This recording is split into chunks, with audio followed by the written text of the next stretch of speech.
Usai ditetapkan sebagai anak berhadapan dengan hukum, polisi tegaskan akan mengedepankan hak-hak anak dalam proses hukum yang akan ditempuh. Selain itu, Komisi Perlindungan Anak Indonesia berharap polisi dapat berpedoman kepada sistem peradilan anak yang mengutamakan pada diversi dan keadilan restorasi.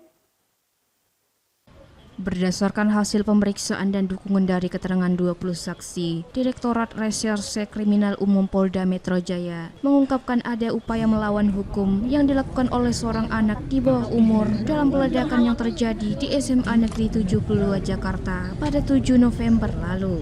Direktur Reserse Kriminal Umum Polda Metro Jaya, Kombes Pol Iman Imanuddin mengatakan bahwa pihaknya akan mengutamakan pelaku tetap mendapatkan hak-haknya sebagai anak dengan berpedoman pada sistem peradilan anak dan Undang-Undang Perlindungan Anak guna menentukan proses hukum yang akan dilakukan. Nah, sebagaimana kita ketahui, baik itu korban maupun anak yang berkonflik dengan hukum, ini adalah semuanya berkaitan dengan hak anak-anak. Maka kami juga bersama-sama dengan Komisi Perlindungan Anak Indonesia dari KPAI untuk menjamin bahwa proses penegakan hukum ini benar-benar memperhatikan hak-hak dari anak tersebut.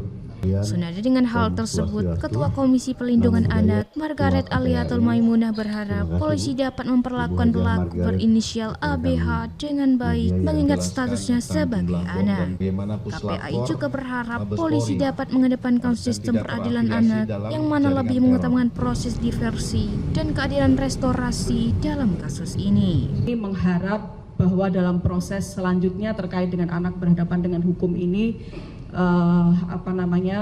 dilakukan dengan mengacu pada Undang-Undang Nomor 11 Tahun 2012, yaitu tentang sistem peradilan pidana anak, juga Undang-Undang Perlindungan Anak, di mana lebih mengutamakan pada proses diversi dan juga keadilan restorasi. Diketahui, ABH terbukti melakukan perbuatan melawan hukum dengan melakukan peledakan di masjid tempat dirinya bersekolah pada Jumat lalu yang mengakibatkan sebanyak 96 orang luka-luka.